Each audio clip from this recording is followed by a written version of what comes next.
Welcome everyone to the Rugby Obsession Deep Dive. Today, we are plunging right into the heart of global rugby supremacy. Where every scrum, every single try, every hard-fought win sends these thrilling ripples through the World Rugby rankings. Yeah, it's a system that can really create heroes, can it? Spark massive upsets and, well, redefine national pride almost instantly. Exactly. And look, it couldn't be a more pivotal moment, really, especially with this massive weekend of international matches just ahead of us. We've got a fantastic stack of insights here from Planet Rugby's recent piece, the one called World Rugby Rankings. All Blacks target top spot if Springboks slip up. Plus all the intricate details really shows what's on the line. Right. So our mission for this deep dive, well, it's to unpack the really high-stakes drama for some of rugby's biggest teams. We want to explore those surprising shifts, the ones that could send shockwaves through the rankings, and really understand that intricate dance of points, the one that determines who sits right at the very top. It's not just numbers, is it? It's about that relentless pursuit of excellence, strategic positioning for future tournaments. And the immense weight of national expectations. Absolutely. Okay, before we dive any deeper, if you're as passionate about the oval ball as we are, make sure you hit that subscribe button for Rugby Obsession, wherever you get your deep dives. Yeah, you really won't want to miss our regular insights and analysis. Okay, so let's set the stage right at the top. As of June 30th, 2025, South Africa, the Springboks, they're holding court at number 1. Pretty formidable, 92.78 points. Okay. New Zealand, the All Blacks, right on their heels in second. Then you've got Ireland and France rounding out a really tight top 4. Right. Let's unpack this high-pressure scenario then. The Springboks, world champions, sitting at number 1. But they're facing what the article calls an inexperienced Italy team at Loftus-Versfeld. And here's the kicker, as you said. Their top spot is genuinely on the line. I mean, it sounds like a classic David versus Goliath, but with potentially huge implications. How real is that threat, though? Really? Yeah. Oh, it's surprisingly real. Yeah. What's fascinating here is, despite that healthy 2.42-point cushion they have over the All Blacks. Which sounds like quite a bit. It does, but a defeat, any kind of defeat to Italy, and you have to remember, Italy has only ever beaten South Africa once in Test history. Just once. Incredible. That cushion would be completely eradicated, just gone. It's not just a small drop, it could be a significant fall. So a narrow Italian win costs them the top spot. Yep, enough points lost. And if Italy somehow managed a dominant upset win, well, that would send the Boks plummeting even further down the rankings. Wow. It's that kind of match, you see. Doing what's expected, no reward. But a slip-up carries this devastating penalty. Okay, so let's play this out. If South Africa does, against the odds, slip up, then the focus immediately shifts, doesn't it? Yeah. To that huge clash between New Zealand and France. Instantly. It becomes a direct shootout for number 1. Yeah. The winner there just steps straight into the top spot. Exactly. A narrow All Blacks win would just edge them into the top spot. A more dominant victory, though, gives them a stronger lead. And conversely, if France, even with this inexperienced squad they're bringing, if they manage an upset. Well, even a slim margin would see them dramatically leap to number 1. A dominant performance puts them in an even stronger position. It really is winner takes all in that scenario. Huh. But this raises another point, doesn't it? While the top teams are battling for pole position, what about the underdogs? What could a massive upset mean for Italy themselves? That's a really important question and often overlooked. Let's look at Italy's unique spot here. A historic win, beating the Books in South Africa. It actually might not improve Italy's ranking. Really? Even a win like that? Not necessarily on its own. Unless it's paired with a very specific outcome somewhere else, their best chance for a climb. It only happens if Fiji loses heavily to Australia and Italy pulls off their miracle upset.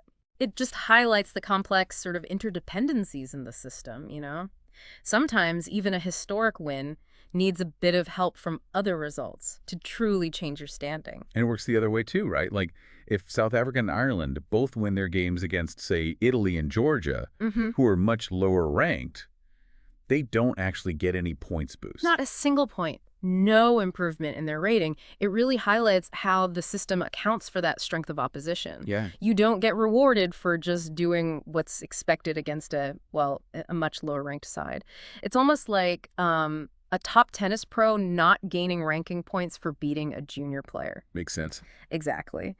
The World Rugby ranking system, it's basically an ELO-style rating, sort of like chess. Oh, okay. Every test match is a direct exchange of points between the two teams. It's weighted by their current ranking and also by the margin of victory. Right. So beat a higher ranked team, you gain significantly. Lose to a much lower ranked team, and you shed points, sometimes drastically. That's why upsets are so impactful.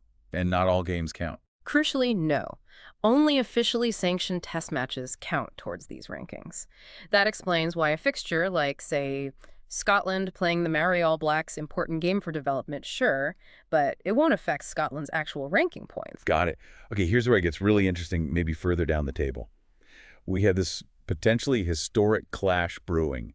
Japan versus Wales. Oh, yeah. Japan, currently 13th, they're right on the cusp of moving ahead of Wales, who are 12th, for the very first time ever. I mean, for Japan, this isn't just numbers, is it?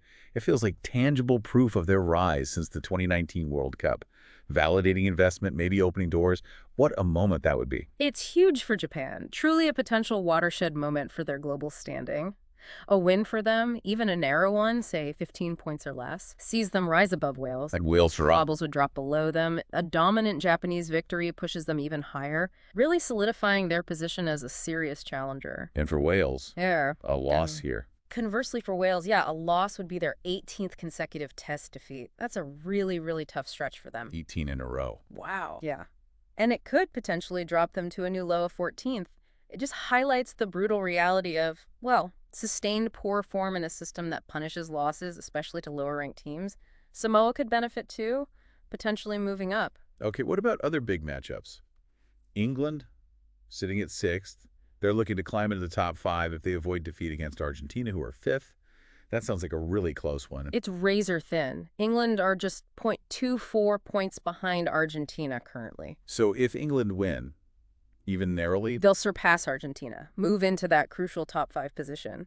A more dominant win gives them an even stronger foothold. and that matters a lot for World Cup seeding, right? Absolutely. Getting into that top 5 bracket before the RWC draw is immensely valuable. It can mean, a more favorable pool, avoiding multiple top-tier nations early on. And speaking of top teams, let's just circle back to that France versus New Zealand match.